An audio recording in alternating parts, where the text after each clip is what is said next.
YouTube channel Shri हरे नमः को like, share, subscribe करें।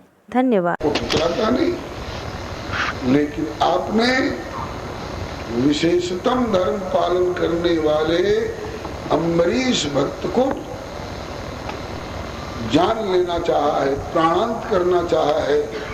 इसलिए इस समय अब मेरी क्षमता नहीं, जो आपको कौन बोल रहा है, सबसे उच्चतम अथॉरिटी बोल रही है, भगवान बोल रहे हैं। लेकिन भगवान भी कहते हैं कि इस समय ऐसे अवसर पर अथॉरिटी मैं नहीं, बल्कि मैं भी जिससे प्रेम का भूखा हूं, इस समय की अथॉरिटी अम्बरीश है। इसलिए गच्छ ब्रह्मंस्तद गच्छ भद्रम ते नाभाग तनयम नृपम, अम्बरीश के यहाँ जाकर के क्षमा मांगो, मुझसे ऊंची अथॉरिटी है वो, राम पे अधिक राम कर दास। भगवान ने रेफर कर दिया, जाओ दुर्वासा जी, क्षमा चाहते हो, कल्याण चाहते हो तो अम्बरीश के पास जाओ। मेरी हिम्मत नहीं, मैं मुझसे भी ऊपरी स्तर की बात, ये विशेषतम धर्म वाली समस्या थी। इसलिए तो बंधु, श्रीमद् भागवत जी में सामान्य धर्म का भी वर्णन है, अगर सामान्य धर्म विशेष धर्म से टकराए नहीं तो। लेकिन अगर टकरा जाए, चुनौती दे दे, तो श्रीमद् भागवत में परम धर्म, भागवत धर्म, सर्वधर्मान परित्यज्य मामेकम शरणम ब्रज, इसका निरूपण है। गोस्वामी जी ने मानस में इसका निर्णय दिया है, निर्विविध कर्म अधर्म बहुमत शोक प्रद सब त्याग,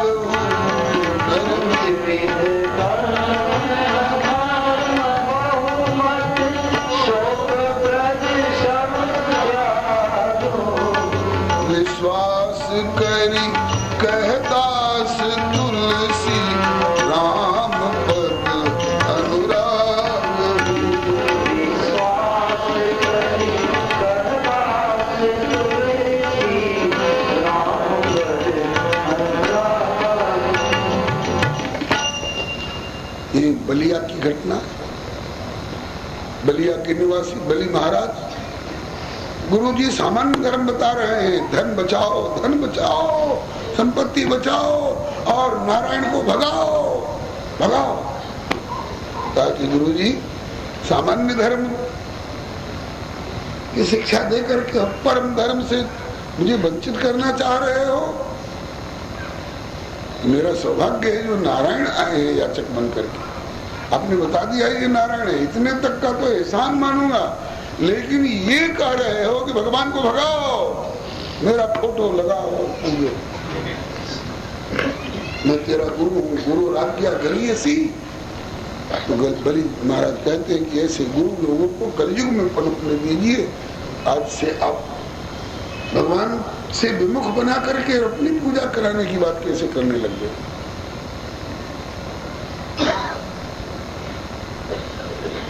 कहा कि ये तेरा सब छीन लेंगे, कहा कि अपनी वस्तु लेंगे। पृथ्वी दान मांगने के लिए आए, तो पृथ्वी मैंने बनाई है कि मेरे पिता विरोचन ने बनाई है, कि उनके पिता प्रहलाद ने बनाई है, कि उनके पिता हिरण्यकशिपु ने बनाई है, कि उनके पिता कश्यप जी ने बनाई है, कि उनके पिता मरीचि जी ने बनाई है, कि उनके पिता ब्रह्मा ने बनाई है। ब्रह्मा ने भी नहीं बनाई है, किसी के बाप ने नहीं बनाई है, भगवान ने बनाई है पृथ्वी। भगवान ने पृथ्वी बनाई है, भगवान आ गए हैं कि मुझे पृथ्वी चाहिए, तो मैं होता कौन हूँ इनकार करने वाला।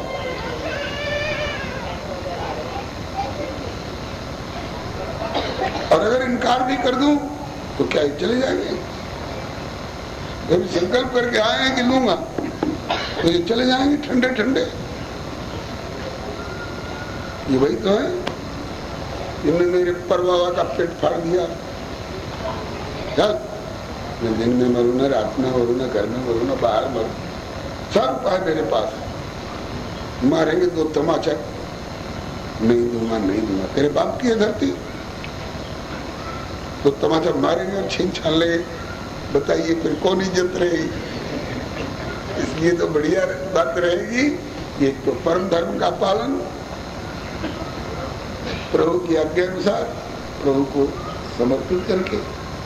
शुक्राचार्य जी ने कहा कि मेरी बात नहीं मानेगा तो मैं तुमको शाप दे दूंगा, ताकि शाप को ले लूंगा, लेकिन भगवान से विमुख नहीं होऊंगा, परम धर्म से विचलित नहीं होऊंगा।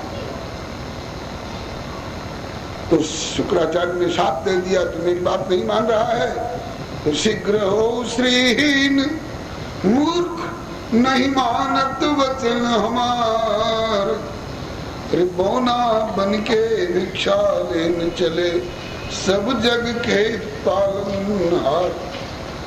मेरी बात नहीं मान रहा है तो शीघ्र श्रीहीन हो जाओ। श्रीहीन माने धन संपत्ति से रहित, गरीब हो जाओ। बलि ने कहा कि श्रीहीन होना मंजूर है, लेकिन भक्तिहीन होना मंजूर नहीं।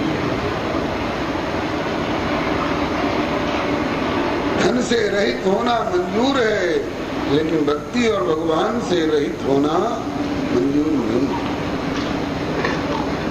श्री हरि नमः। आज तक बताइए, बलि राजा को श्रेष्ठता बताई गई है कि शुक्राचार्य जी को। कोई जाते हैं ज्योतिषी के यहाँ मुहूर्त दिखाने के लिए, बेटी का गवना होने वाला है, किधर जाना है? बोले इधर जाना है। अरे उधर भी सुकवा है, वो सुकवा है तो क्या है, हो जाएगा। अरे बोले एक आंख फूट गई है भगवान से विरोध करने के कारण, और यात्रा पर उनका दर्शन हो जाएगा तो यात्रा में अनिष्ट हो जाएगा। शुक्राचार्य जी का दर्शन निषेध हो गया यात्रा पर भगवान से विमुखता के कारण, और प्रभु को दे करके भागवत धर्म का पालन करके बलि वो पद प्राप्त किए हैं तो देवराज इंद्र को भी नहीं प्राप्त हुआ। बल्कि हर यज्ञ में, हर अनुष्ठान में जब कलाया बांधा जाता है तो ये न बद्धो बलि राजा धर्मेंद्रो महाबला। बलि का नाम आदर पूर्वक लिया जाता है, और शुक्राचार्य जी का नाम उतने आदर पूर्वक नहीं लिया जाता है। बोले सामने सुकवा पड़ेगा, अभी नहीं, अभी नहीं, शुक्रास्त होने दीजिए तो देखिए। तो श्रीमद् भागवत में विशेषतम धर्म का, विशेषतर और विशेषतम धर्म का यत्र तत्र सर्वत्र वर्णन है। कल श्रीमद् भागवत महात्म्य सुनने को मिलेगा। आज केवल एक श्लोक गा देता हूं, आप लोग भी गाइए।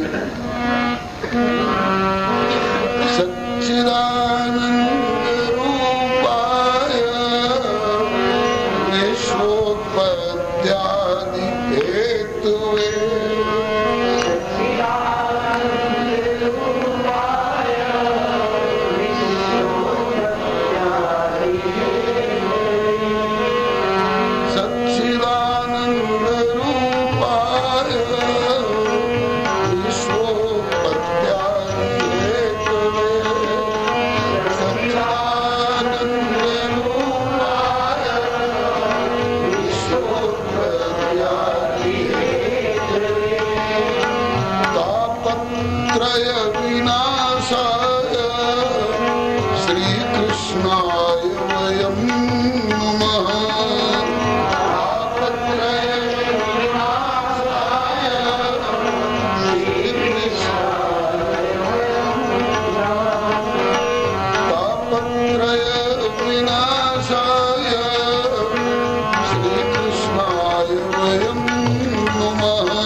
सच्चिदानंद रूपाय श्री कृष्णाय वयम नमः। हम लोग, वयम मने हम लोग सब मिलकर, अकेले नहीं,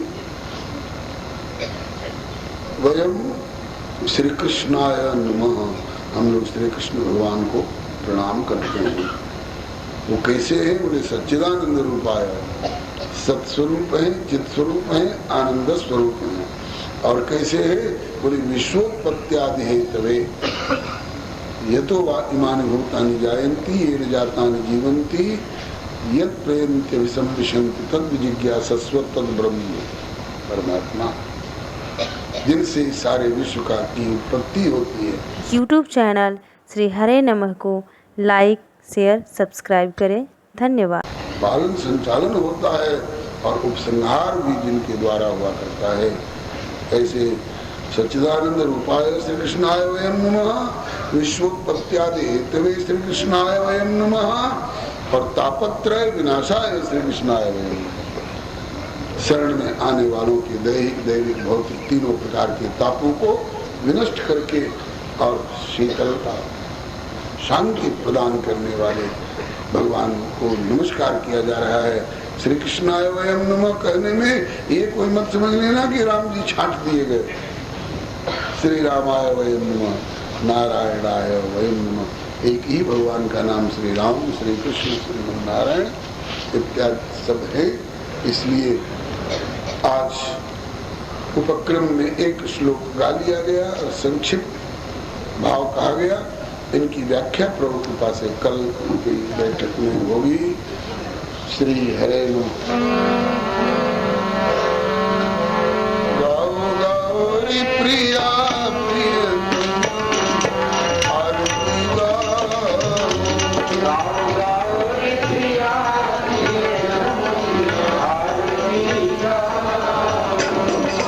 अनुपम चंद्र दंपति राजन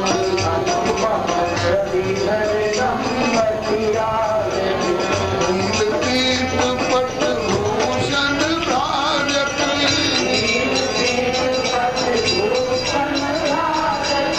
निरखत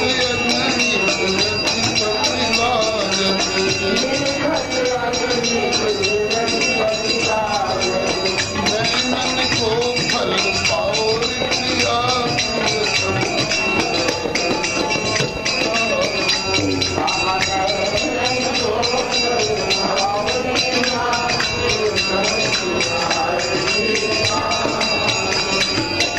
नीरज नैन चपल चितवन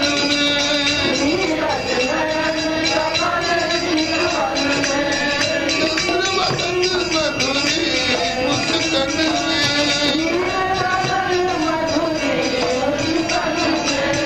कारी घुंघरारी जुल्फन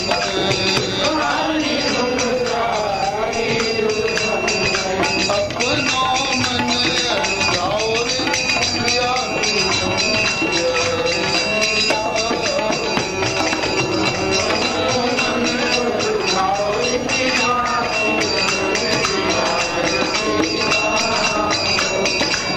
आस पास सखियां सुख देनी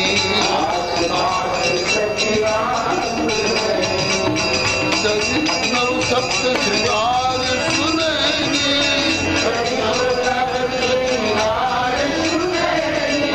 वीणा मृदंग लिए दिख बहनी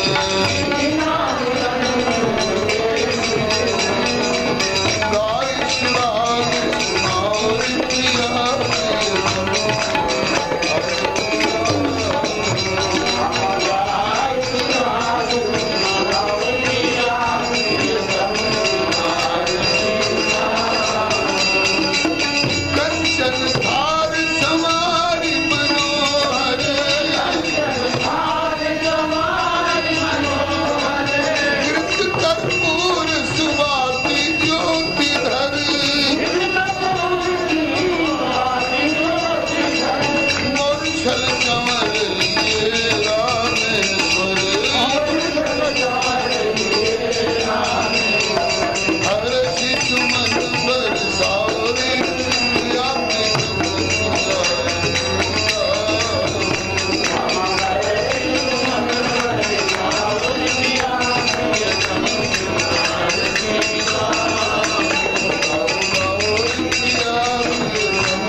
राम रामेति मधुरम मधुराक्षरम आरुह्य कविताशाखां वन्दे वाल्मीकिकोकिलं नारायणं नमस्कृत्य नरं चैव नरोत्तमं देवीं सरस्वतीं व्यासं ततो जयमुदीरयेत्। जय जय बोलिए प्रेम से श्री भक्ति भक्त भगवान की जय, श्री गुरुदेव भगवान की जय, श्री आचार्य चरण की जय, श्री भगवान नाम संकीर्तन की जय, राम रसिया श्री हनुमंत लाल की जय, श्री उमा महेश्वर भगवान की जय,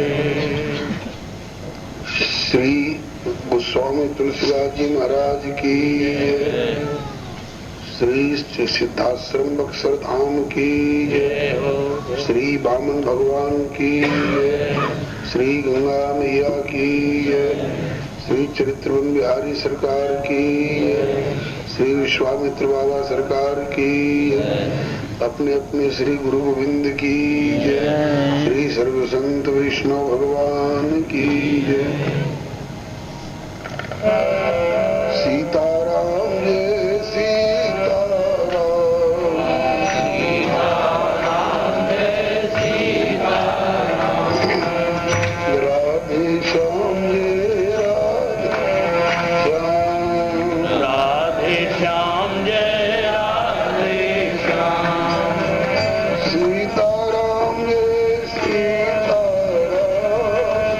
सीताराम जय सीताराम, राधे श्याम जय राधे श्याम, राधे श्याम जय राधे श्याम, सीताराम जय सीताराम, सीताराम जय सीताराम, राधे श्याम जय राधे श्याम, राधे श्याम जय राधे श्याम, सीताराम जय सीताराम, सीताराम जय सीताराम, राधे श्याम जय राधे श्याम, राधे श्याम जय राधे श्याम। श्री राम कृष्ण भगवान की जय, श्री अयोध्यानाथ की जय, श्री वृंदावन बिहारी लाल की जय, श्री वैकुंठनाथ की जय, श्री प्रहलादपति की जय, श्री गौरी शंकर भगवान की जय, श्री हनुमंत लाल की जय, श्री सर्व संत विष्णु भगवान की जय।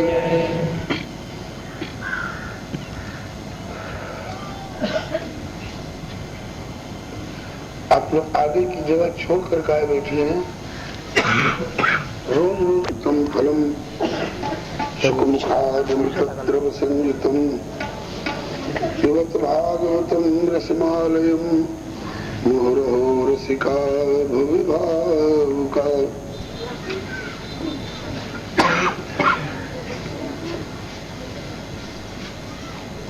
श्री प्रभु कृपा से परसों से कि कल से श्रीमद् भागवत जी की कथा का हम लोग स्मरण कर रहे हैं। कथा बाद में कही जाती है, मूल कथा बाद में, पहले महात्म्य कथा। महात्म्य का तात्पर्य होता है महिमा। इस कथा की महत्ता क्या है, क्यों कथा सुनी जाती है, इस कथा के सुनने से हमें क्या लाभ हो सकता है। क्योंकि जब तक लाभ का लोभ नहीं हो तब तक किसी भी काम में, खेती हो, नौकरी हो, व्यापार हो, भोजन हो, शादी ब्याह हो, कोई भी जीवन की क्रियाकलाप हो, जब तक लाभ का लोभ न हो तब तक प्रवृत्ति नहीं होती है। तो श्रीमद् भागवत से हमें क्या लाभ हो सकता है, हम किस लाभ के लिए कथा सुने, कथा सुनने से हमें क्या मिलेगा। और एक बात तो ये, दूसरी बात ये कि क्या हमसे पहले कुछ लोगों ने कथा सुनी है या कथा, और अगर सुनी है तो उनको क्या क्या लाभ हुआ, किसको किसको। ये दो बात महात्म्य में बताई गई है। और तीसरी बात में महात्म्य के साथ साथ विधि भी बताई गई है। कथा हम कैसे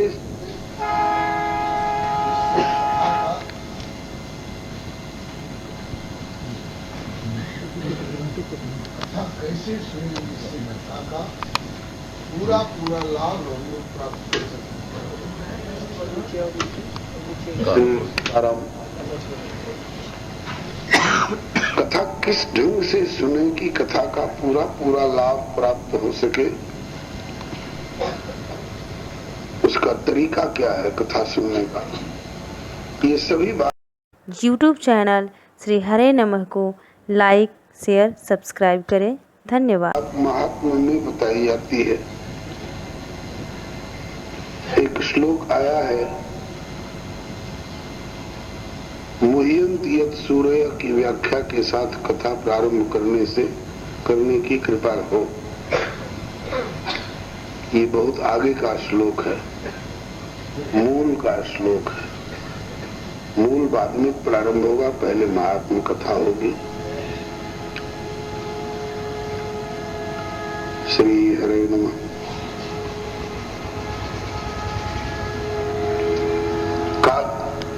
कथा श्रीमद् भागवत की महात्म्य, इनका वर्णन है पद्म पुराण में और स्कंद पुराण में।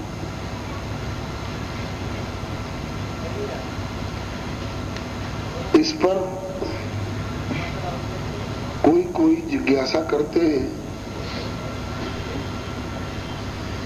कि भाई अभी कथा हुई नहीं, महात्मा कैसे कहने लग गए। स्कंद पुराण, पद्म पुराण इत्यादि 18 पुराण में सबसे बाद में श्रीमद् भागवत की काव्य वर्णन हुआ है, व्याख्या हुई है, विस्तृत व्याख्या। तो यह निर्विवाद है कि भागवत महापुराण की बृहद व्याख्या से पहले ही पद्म पुराण और स्कंद पुराण की रचना हुई है।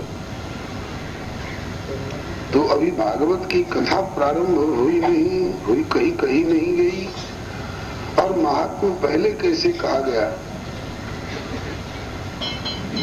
तो कहते हैं कि भाई कोई भी फल बाद में दिखाई पड़ता है, उसके पहले उस फल की जगह पर फूल दिखाई पड़ता है। फूल के भी पहले कली दिखाई पड़ती है, कली के भी पहले पत्तियां दिखाई पड़ती हैं, पत्तियों से पहले अंकुर दिखाई पड़ता है। तो हम भले नहीं जानते हो कि इतने छोटे से बीज में अंकुर होगा, उसमें द्विदल होगा और उसमें शाखा उपशाखा निकलेगी, उसमें फुनगी होगी, उसमें कली खिले आएगी और कली में फूल खिलेगा और फूल में फल खिलेगा। हम भले नहीं जानते हो, लेकिन जिसने उस बीज और वृक्ष की व्यवस्था दी है उस ब्रह्मा जी को मालूम है इसमें क्या क्या निकलने वाला है। और हम लोगों के लिए यह असंभव जैसा लगता है, लेकिन श्री कृष्ण द्वैपायन वेद व्यास जी जिन्होंने महात्म्य लिखे हैं, वो भगवान के 24 अवतारों में से एक हैं और ऋषि कल्प में इनका जीवन है। ऋषय मंत्र दृष्टारः, ऋषय भविष्य दृष्टारः। ऋषि जो है मंत्र के दृष्टा होते हैं, ऋषि भविष्य के ज्ञाता होते हैं। ज्ञाता होकर के बोले फिर तो कहना ही क्या, नहीं भी अनुभव करके बोलेंगे, केवल बोल देंगे तो ऋषिणाम पुनराद्यानाम वाचम अर्थो अनुधावती। ऋषि जो बोल देंगे उसी के अनुसार उसका अर्थ आगे अनुसरण करता हुआ आएगा और दिखाई पड़ेगा। तो भगवान श्री वेदव्यास जी 24 अवतार में से एक है, भगवान हैं और ऋषि रूप में प्रकट हुए हैं। ऋषि भविष्य दृष्टा होते हैं। अभी जानकी जी का और राम जी का विवाह नहीं हुआ था, उसके पहले ही पद्म पुराण में वर्णन है कि एक सुग्गा और एक सुग्गी दोनों जनकपुर के बगिया की एक वृक्ष की डाली पर बैठ करके श्री वाल्मीकि रामायण की कथा गा रहे थे। जानकी जी को आश्चर्य हुआ। जानकी जी ने पकड़वा लिया उन सुग्गा सुग्गी को और पूछा कि आप लोग कौन हैं? कहा कि सुग्गा और सुग्गी हैं, और कौन है? कहा कि एक सुग्गा सुग्गी को भविष्य में दशरथ जी के पुत्र राम जी होंगे, जनक जी के यहाँ जानकी जी प्रकट होंगी और धनुष यज्ञ के बहाने इनका विवाह होगा। ये बात आप पहले से कैसे जान गए? एक सुग्गा सुग्गी तो भविष्य की बात नहीं जान सकते, आपको कैसे मालूम हो गया? तो उन्होंने कहा कि हैं तो हम सुग्गा सुग्गी ही, तोता तोती, लेकिन सौभाग्य है हमारा कि हम किसी निटुआ निटुइन के मोहल्ले में नहीं रहते। हम किसी शराबी कबाबी के मोहल्ले में नहीं रहते हैं। हम उस बगिया में रहते हैं, उस वृक्ष में हमारा घोंसला है जहाँ नीचे वृक्ष तर बैठ करके महर्षि वाल्मीकि प्रभु का नाम रूप लीला धाम चरित्र एवं गुणगणों का चिंतन करते रहते हैं। जो अतीत की, वर्तमान की अथवा भविष्य की बातें उनके ध्यान में आती है उसको लेखनी में कविताबद्ध करके, श्लोकबद्ध करके वो रखते हैं, अपने शिष्यों से गवाते हैं। वही हम लोगों ने उस वृक्ष पर रह करके सुन रखा है, उसको दोहरा रहे हैं। इसका मतलब कि ये पद्म पुराण के अनुसार निवेदन किया जा रहा है। वाल्मीकि रामायण में भी राम जी राजगद्दी पर विराजमान हो चुके हैं लंका से लौटने के बाद। उसके बाद आगे कौन कौन सी लीला करेंगे, अब कब तक धरती पर रहने का उनका संकल्प है? बोले 10 वर्ष सहस्राणि 10 वर्ष शतानि च रामो राज्यम उपासित्वा ब्रह्मलोकम प्रयास्यति। भविष्य की बात कह रहे हैं। 10 वर्ष सहस्राणि और 10 वर्ष शतानि च। सहस्राणि और शतानि का बहुवचन में अर्थ करते हुए किन्हीं किन्हीं महानुभाव ने 33,000 वर्ष का अर्थ किया है, और सीधा सीधा अर्थ किया जाए तो 10 वर्ष 10,000 वर्ष और 10,100 वर्ष, माने 11,000 वर्ष तक धरती पर रह करके। अब 11,000 वर्ष में कौन कौन सी लीलाएं करेंगे, इसका अनुभव महर्षि वाल्मीकि जी को पहले हो गया और वर्णन कर दिया। तो भविष्य का वर्णन अगर ऋषि करते हैं तो इसमें कोई असंगत और असंभव आश्चर्य की बात नहीं है। महात्म्य कथा पद्म पुराण में वर्णित है, उत्तरखंड में 6 अध्यायों में, और स्कंद पुराण में भी वर्णन। यहाँ अधिकतर पद्म पुराण वाला जो 6 अध्याय है उत्तरखंड का, वही महात्म्य कथा के रूप में सुनाया जाता है। प्रथम श्लोक है, कल हम लोगों ने वाचन किया था, गायन किया था। सच्चिदानंद रूपाय विश्वोत्पत्त्यादि हेतवे तापत्रय विनाशाय श्री कृष्णाय वयम नमः। वयम मने हम लोग, मैं अकेले नहीं, केवल मैं और आप नहीं, वयम सर्वे हम सभी। यूट्यूब चैनल श्री हरे नमः को लाइक शेयर सब्सक्राइब करें। धन्यवाद।